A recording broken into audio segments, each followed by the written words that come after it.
Joven se llamaba Felipe Carrillo Puerto. Tan Shimba Ticupejilo Tzitas.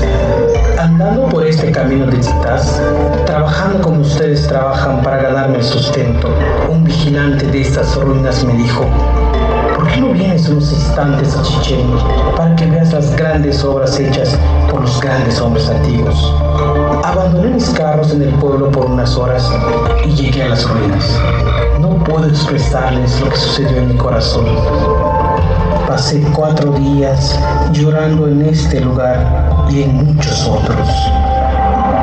Y sentí el alma llena de una enorme amargura.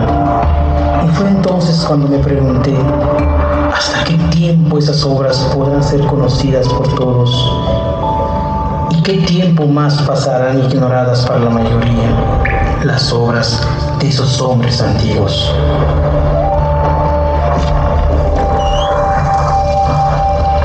Cuenta el Popol Vuh la mitología maya del pueblo de los quichés.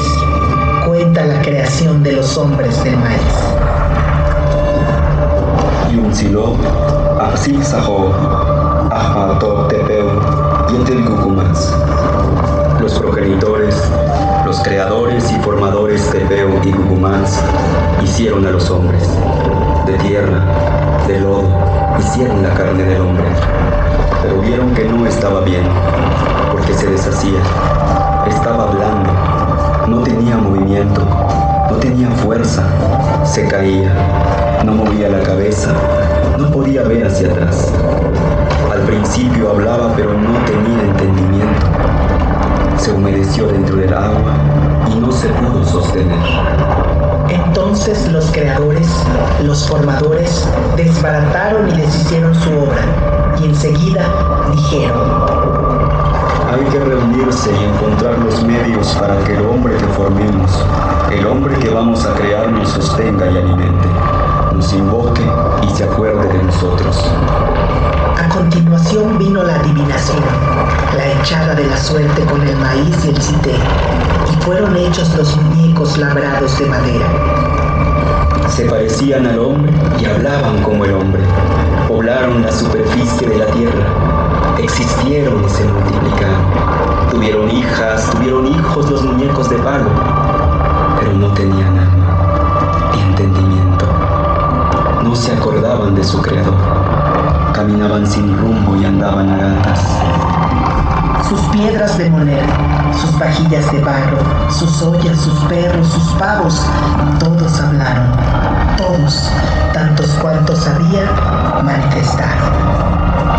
Nos hicieron daño, nos comieron, les toca el turno, serán sacrificados.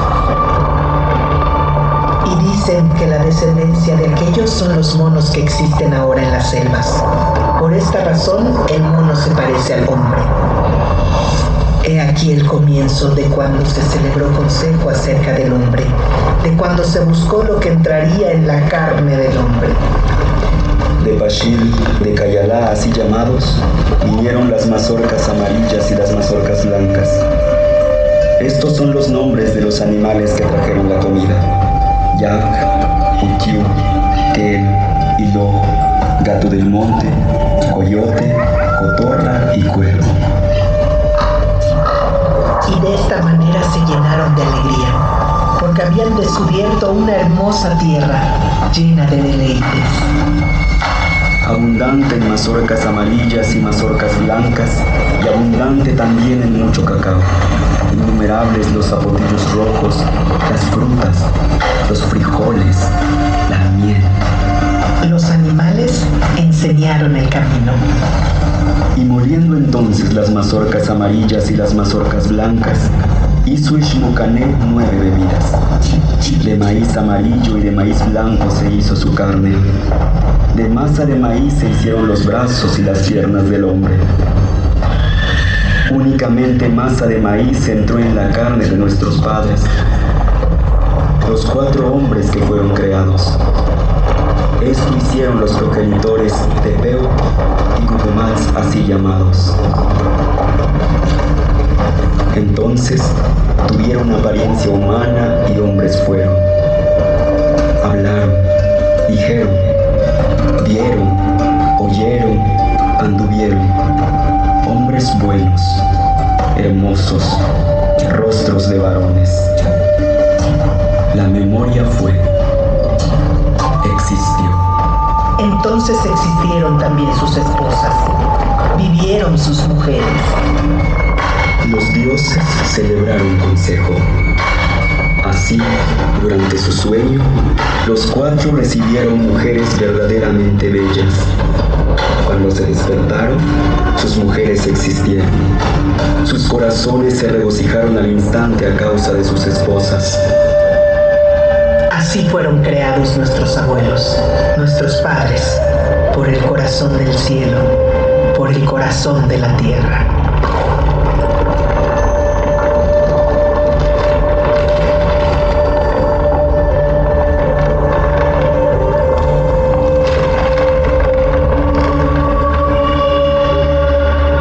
La civilización maya floreció en lo que hoy son los estados de Yucatán, Quintana Roo, Campeche, Tabasco y Chiapas, los países de Guatemala y Belice y el occidente de Honduras y El Salvador. Hace al menos unos 4.000 años, grupos de recolectores y cazadores iniciaron su vida agrícola.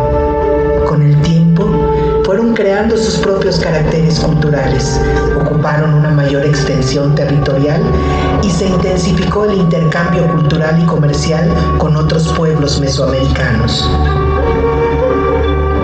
Los antiguos mayas construyeron decenas de ciudades-estado, con imponentes centros ceremoniales como Palenque, Uxmal, Yaxchilán, Chichén Itzá, Tikal, Calakmul, Toniná o Bonampak.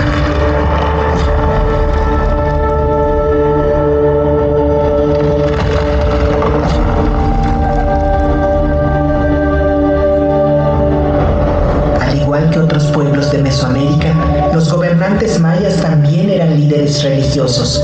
Lo terrenal era una réplica de lo divino. El soberano era el intermediario entre el dios patrono y la colectividad, por lo que era tenido por sobrehumano. La mayoría de la población se dedicaba a la siembra de maíz, frijol, calabaza, chile, tomate y cacao. El tributo que entregaban alimentó a la clase dirigente y a los constructores y escultores de los recintos ceremoniales, a artesanos, pintores y escritores de los códices, quienes crearon un arte esplendoroso.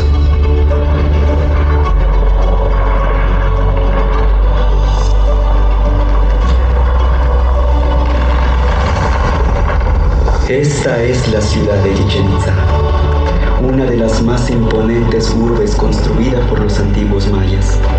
Su mayor esplendor tuvo lugar entre los años 900 y 1200 de nuestra era, cuando llegó a ser habitada por más de 50.000 personas.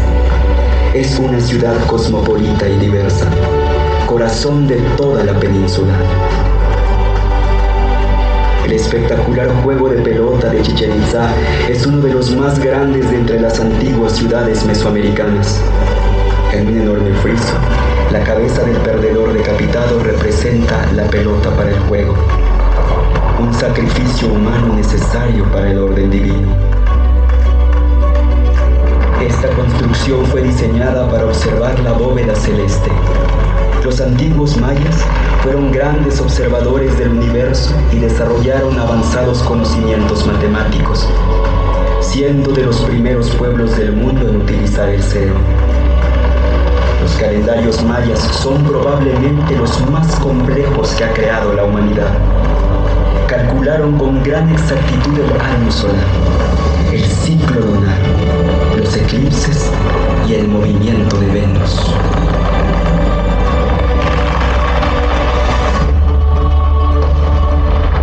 Entre las deidades más veneradas por los mayas está Chac, el dios del agua y de la lluvia, y quien le abre camino, Kukulcán, la serpiente emplumada, también conocido como Quetzalcóatl, Cucumatz o Xhosa.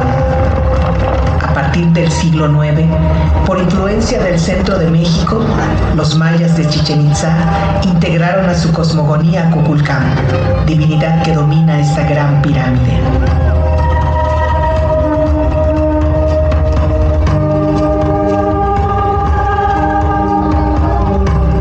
En que lleva a 2 bóvedas, donde fue encontrado una representación del jaguar, animal sagrado maya, y la escultura conocida como chacmol, un mobiliario ritual que su uso y significado sigue siendo un gran misterio. Cada solsticio de primavera, en esta pirámide se observa descender a Kukulcán, ser divino que provoca el flujo de las sustancias entre el mundo de los dioses y el mundo de los hombres. Es el extractor. Como viento abre camino a las lluvias, como Venus abre camino alternadamente al sol y a las sombras de la noche. Como señor de los árboles cósmicos abre el camino calendárico a los dioses transformados en tiempo. Extrae al género humano y al niño que nace. Extrae para el pueblo la luz, el calor y el alimento. Kukulcán sostiene el cielo.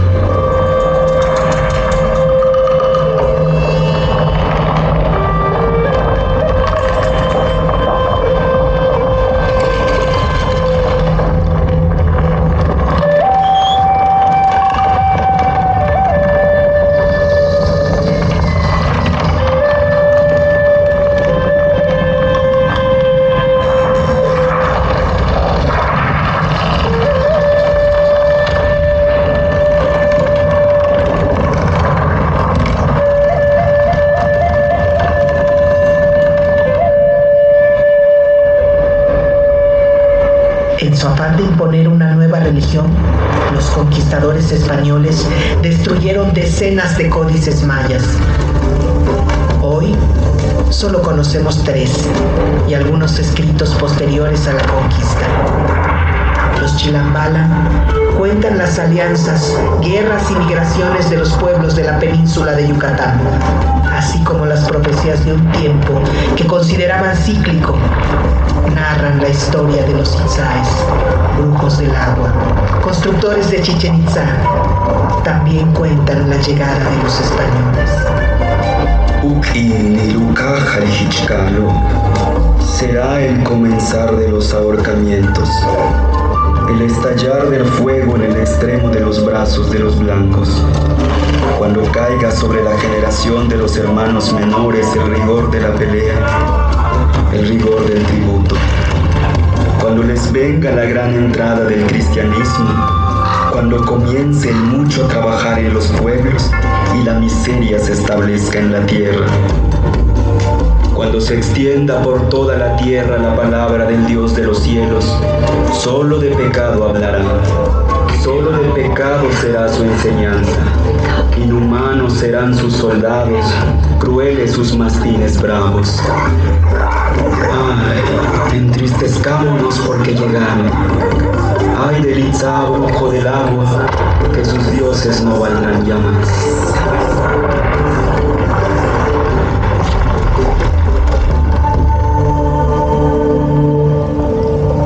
Durante muchos años, el pueblo maya resistió a la colonización, manteniendo vivas sus tradiciones, lengua y costumbres.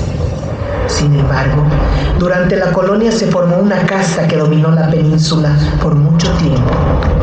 A finales del siglo XIX, durante el Porfiriato, esos grandes dueños y señores de la tierra extendieron el cultivo del enequén. Los campesinos que antes tenían cierta libertad de sembrar sus propias parcelas fueron arrastrados a las haciendas, donde nacían y crecían como peones acasillados. Los mayas, junto con miles de indígenas capturados en el estado de Sonora, fueron sometidos a la esclavitud por deudas, a trabajos forzados, a castigos corporales y a un profundo desprecio por su cultura. Un hacendado así justificaba el maltrato. Es necesario pegarles, es muy necesario, porque no hay otro modo de obligarlos a hacer lo que uno quiere. ¿Qué otro medio hay para imponer la disciplina en las fincas? Si no los golpeáramos, no harían nada. Contra esas condiciones, los mayas se rebelaron. Cuando triunfaron los revolucionarios del norte contra la dictadura de Victoriano Huerta, en Yucatán, las cosas comenzaron a cambiar. En 1915 el general Salvador Alvarado es nombrado gobernador provisional de Yucatán con la encomienda de llevar a cabo el programa de la revolución. Carrillo Puerto lleva 2 años en el Ejército Libertador del Sur. Aprende de la lucha de los zapatistas y ayuda a repartir la tierra en la región de Cuautla. Allá andaba cuando recibe noticias de su tierra. Me avisan que el general Alvarado está repartiendo tierras entre los mayas. Yo estoy muy contento aquí, ayudando a que los campesinos de Morelos reciban también sus tierras. Pero aquí tienen a Zapata, así que yo no hago falta. Me voy a Yucatán. El gobierno de Alvarado suma a Carrillo Puerto a la tarea de repartir tierras en Motul. La participación del pueblo crece. Se realizan encuentros de obreros y campesinos. Se convoca al primer Congreso Feminista de México y se funda el Partido Socialista de Yucatán. Al frente de este partido, Carrillo Puerto organizó las ligas de resistencia. Poblado por poblado, en caseríos y haciendas, al grito de tierra y libertad, se organizaron miles de indígenas mayas. En 1917, los socialistas yucatecos ganaron las elecciones. Un trabajador ferrocarrilero es elegido gobernador y Carrillo Puerto diputado. Las fuerzas desatadas provocan algo imposible de imaginar años antes. En Motul se reúnen los hombres del maíz. Dirigentes de todas las regiones de Yucatán dan su voz. Hay que sembrar maíz y ser autosuficientes. Hay que regenerar la comunidad, reanimar la cultura y recuperar la dignidad. Los hacendados enequeneros defienden sus privilegios y desde los tradicionales periódicos atacan al gobierno socialista. El presidente Carranza se inclina a favor de la oligarquía local, detiene las primeras reparticiones de tierra y envía a un nuevo responsable del Ejército Federal a Yucatán, que reprime a los dirigentes de las ligas de resistencia. Carrillo Puerto denuncia la restauración conservadora en Yucatán y sale exiliado a la Ciudad de México. Cuando es derrotado Carranza, los hacendados de Yucatán ya no tienen el apoyo del centro y Carrillo Puerto regresa a su tierra. En el puerto de Progreso lo recibe una multitud. En 1921, los socialistas en Yucatán se vuelven a organizar. Las ligas de resistencia crecen al llamado de Carrillo Puerto, que recorre todo el estado como candidato a gobernador. Antes de las elecciones, en el pueblo de Izamal, los dirigentes de las ligas se reúnen en un segundo congreso. Algunos que solo hablan maya o no saben escribir, trazan sus objetivos, a los que llaman nuestras utopías. Se proponen la expropiación de las tierras de las haciendas y distribuir sin intermediarios los frutos del trabajo.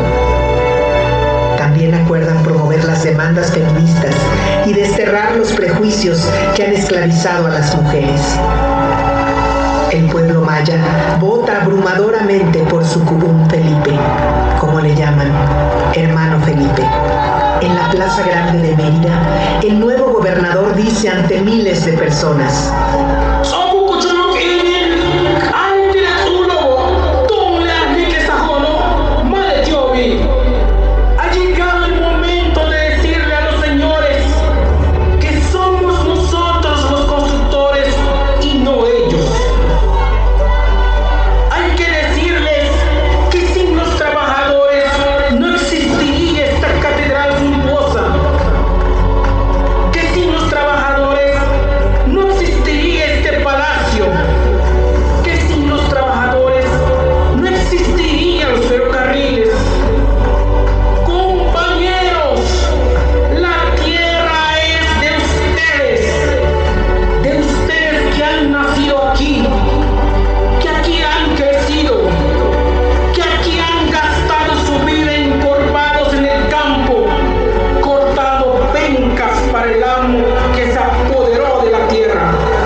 En los 2 años que duró el gobierno de Carrillo Puerto, la justicia se abrió paso.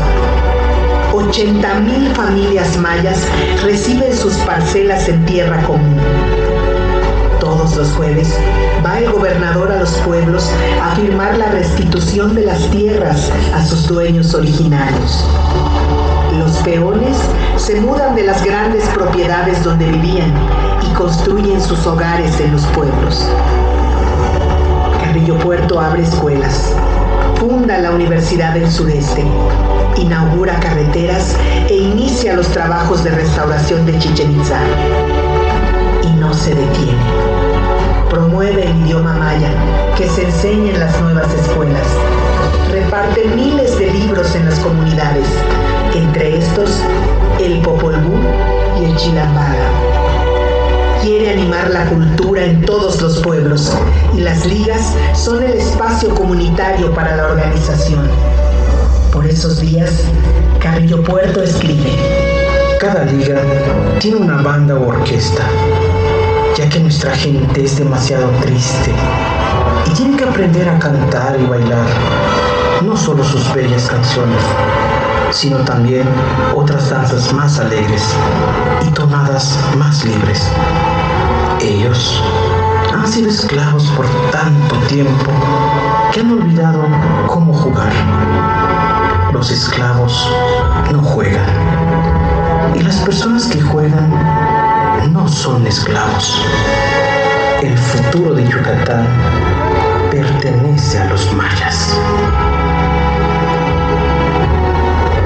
Pero la rebelión de Adolfo de la Huerta contra Obregón y Plutarco Elías Calles da el pretexto para que los hacendados de Yucatán promuevan un golpe de estado contra Carrillo Puerto. Los viejos dueños de Yucatán, la casta acostumbrada a mandar, no tolera el gobierno del pueblo. Los militares al servicio de los hacendados toman Mérida. Carrillo Puerto, con sus colaboradores más cercanos, viaja a Motul, mientras los golpistas los persiguen. En la estación del tren de su pueblo los reciben miles. El pueblo no está armado y Carrillo Puerto quiere evitar una masacre. Entonces pide a la gente que regrese a sus casas. En su escape busca el mar para embarcarse, pero es capturado y sometido a un juicio sumario.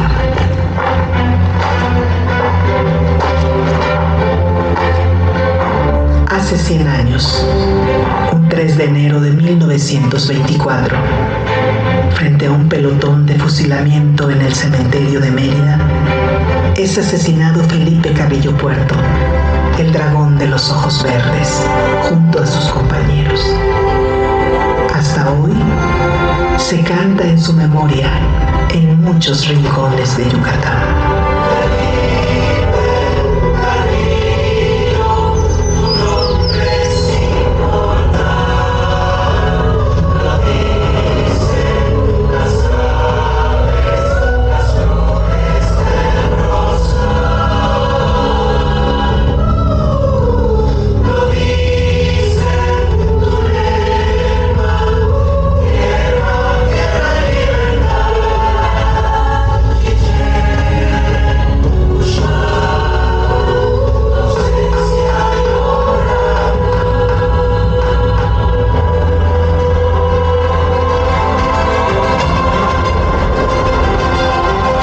De 1000 años después de construir esta gran pirámide, 100 años después de la revolución de Carrillo Puerto, las mujeres del maíz, los hombres del maíz, los indígenas mayas siguen construyendo sus propios caminos.